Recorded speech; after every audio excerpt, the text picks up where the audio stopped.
The week of June 17, 2019. Here's what's happening. An unprecedented blackout has left nearly 50 million people in the dark across Argentina and Uruguay on Sunday, June 16th. Parts of Paraguay and Chile were also affected. The blackout was prompted by a failure in the electrical grid that serves both Argentina and Uruguay. The outage occurred as people in Argentina were preparing to go to the polls for local elections. Voters were forced to cast ballots by the light of their cell phone flashlights. A spokesman for the electric company Edesur commented that it was the first time that a power failure had affected entire nations. It is the first generalized blackout to occur in Argentina in its history. The Argentine media reported that the blackout may have been linked to a failure in the transmission of electricity from a hydroelectric dam. But the actual cause remains unclear, as everything came to a halt when Argentina and Uruguay went dark. Reports of the blackout were widespread. Argentinians posted images of dark towns and cities across the nation, while the metropolitan city of Buenos Aires was left totally adrift.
Big questions still remain over what caused the blackout. A collapse in Argentina's interconnection system, operated by the government, took place around 6 a.m. Eastern Time on June 16th. This caused a failure in the transport connect between the hydroelectric dam and the power stations that are located on Argentina's coast. Power was restored to much of the affected area by the end of the day. What's so disturbing about this failure is that the power companies are calling the blackout an external problem, claiming that it had nothing to do with the distribution lines, which leaves unanswered questions about the reasons behind the multi-nation blackout and what may have initiated the event that left millions of people in the dark. Power outages can be caused by such things as equipment failures, severe weather, and cyber attacks. But they can also be caused by a sudden blast of solar energy from our sun, which is something that the mainstream media has conveniently excluded as a possible reason for the blackout in South America. Why is that? Solar weather can have a profound effect on the Earth's electrical grids.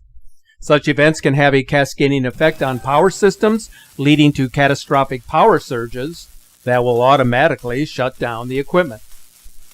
An outage can spread far and wide, depending on whether our electrical system is robust or faulty. If equipment operators have no idea what is happening with the electrical grid when a surge occurs, then it becomes impossible to stop an outage from happening, the result of which could be long-lasting. 42 years ago, on July 13th of 1977, America's most dramatic blackout took place in New York City. The blackout, caused by damage to transmission lines at a nearby nuclear plant, lasted for 2 days, and it caused unprecedented chaos. Some of you may remember that day. And about 9:41, virtually all of New York City once again plunged into darkness. There are reports that there are a couple of areas of light, I guess, as we might call it. The Statue of Liberty still glowing in the harbor. Long Island apparently not affected, but Westchester County, which is at least the southern half within the Con Ed service area, is cut. Initial reports indicated that Staten Island was not affected. That apparently has... Staten Island is black at this time, according to the best information. We are experiencing lots of difficulties here this evening in bringing you news. Our people out in the streets find that their radios are not reaching the base station that we have atop the World Trade Center. All of those are our problems as we attempt to keep up. Occasionally you may hear things that you normally don't hear, us giving line information and queue information to reporters. That is because in our control room some of the relays are not working, as 90 Park Avenue, our studio headquarters, are on emergency power. It's entirely possible that the same thing could happen today, but more on a global scale if the Earth were to careen into an enormous solar storm. Even now, the world is completely unprepared for such an event if it were to happen, which it did back in September of 1859. During that storm, the sun transmitted a stream of electrons and plasma strong enough to overwhelm Earth's magnetic field. It was known as the Carrington event, and it crippled telegraph wires, it shocked telephone operators, it set fire to paperwork in telegraph offices, and it rendered man-made electricity useless. Auroras traveled as far south as the Bahamas, and the event lit up the sky in regions where dark had already set in. But the electrical infrastructure back in the year 1859 was nothing compared to what it is today in an electricity-dependent society. In fact, smaller storms have disrupted life on the planet in the past few decades. A massive solar flare in 1972 detonated hidden American bombs during the Vietnam War. In 1989, a geomagnetic storm disrupted electric power transmission in a generating station in Quebec, Canada, blacking out most of the province and plunging 6 million people into the dark for 9 hours. That event also created a spectacular light show across the Northern Hemisphere. In the year 2005, X-rays from a solar storm disrupted satellite-to-ground communications and GPS navigation signals for 10 minutes. How would you like to be on a commercial airline flight being guided in for a landing when that occurred? It's still uncertain as to the extent of the damage that a Carrington-style solar storm could do to the Earth. But it's almost a sure bet that blackouts would occur across many densely populated metropolitan cities that would last far longer than the 1977 event in New York City, or the one that occurred just recently in Buenos Aires that spread quickly across Argentina and Uruguay. A Carrington-style event in the 21st century would destroy, or at the very least, damage the entire fleet of satellites in orbit, bringing telecommunications on Earth to a complete standstill. Furthermore, such an event would most likely create a catastrophic shutdown of the electrical grid that would take trillions of dollars to repair or replace, a monumental task that would require anywhere from 4 to 10 years for the power grid to fully recover.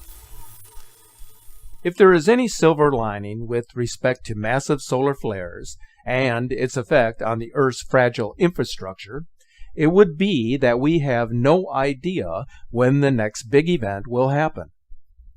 Based on very limited data, a Carrington-type event is estimated to occur once every 500 years.